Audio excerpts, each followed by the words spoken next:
Hey everyone, wanted to go ahead and get the video for our programming exercises for 4.5 for our dictionaries. Let's go ahead and jump in. We are going to start with the Bueller one. I know that was one that was requested, so we are going to start with that one, and then we are going to go into some of the other ones. I am going to break up the video, so this is going to be kind of like the first of the series, I guess, so that you have like whichever one that you want to do. So this is the first one. And I will say too, like a lot of these exercises come right in the module pages. So if you're like maybe getting stuck, just reference maybe some of the stuff above it, and then that might actually help instead of just jumping maybe right into the coding exercise roundup. And then obviously the new content, you're like, where is this supposed to be? So that's where I'm even like kind of following along, and I'm going to do these kind of in order of where you see them here. And then of course there are some that are extra outside.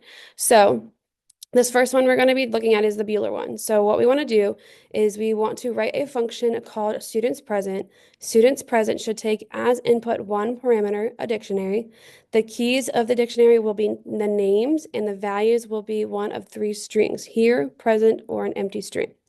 Return a list of the keys for whom the corresponding value is either present here or present. Add your code here. This is some of the loans that's going to test your, or loans, lines that are going to test some of your function.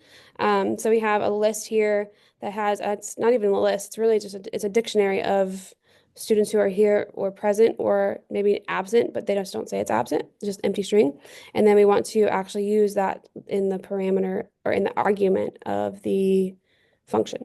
So I have the function, or not the function, I have the link open in a bigger window here so that we can actually see it a little bit better. And we're just going to jump right in.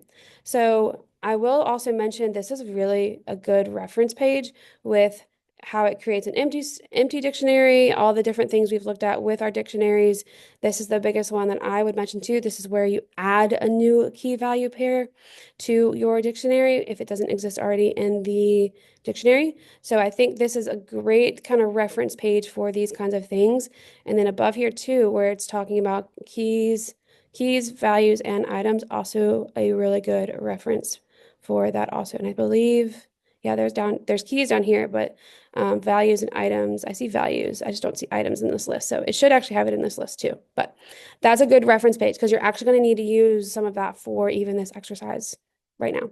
So to get started, even if you're like reading this question, you're like, I don't even know where to begin. Start with what you know. You know you're going to need a function, and you know how to do that. So we're going to start with def, and we're going to call that students present with our parentheses. And even if you're like, okay, I need to just get that down first to make sure my syntax is correct, and then I'm going to go in and add my parameter and then add the other pieces that I need. Okay, so my parameter is a dictionary. So I called mine just dictionary. You can abbreviate, you can do whatever you want as long as it's a variable that you have for that dictionary. And that dictionary also applies to, this is the dictionary that's going to be used when we actually run our function. Okay, so in here, we wanted to return a list of keys for whom the corresponding value is either here or present. So because I know I'm going to return a list, I'm just going to put or create an empty list to start. I'm going to call it present, and that's going to be an empty list with my brackets, just my straight brackets. The curly brackets are for dictionaries. All right. Now, I know I'm going to need to also loop over this dictionary to be able to get the values that I need. And we can also see this where we have for key in D, which is D is the dictionary. Print key is how it's going to iterate over the keys in the dictionary.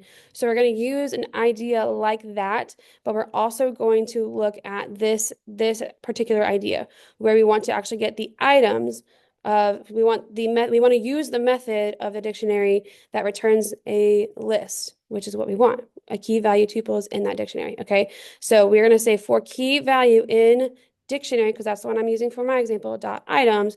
That's what we're going to use. That's the loop we're going to use. So we have for key value in dictionary dot items colon, oops, I forgot my parentheses, items, parentheses, colon, then this is where we're going to now use our if statement because we only want to return a list of the keys for whom the corresponding value is either here or present.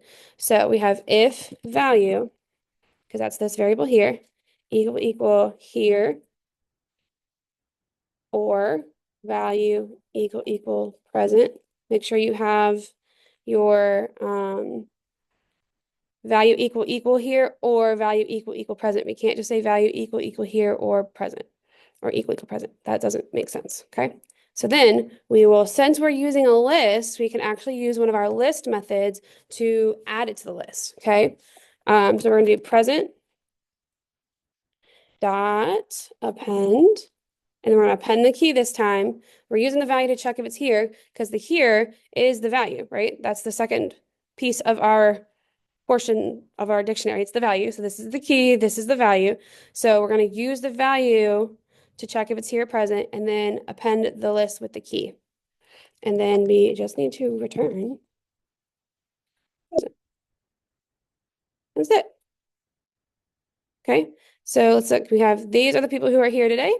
And then if I even change this to like if I added others, like maybe if I put Daniel as here, I can add that. And now we have added this. Okay.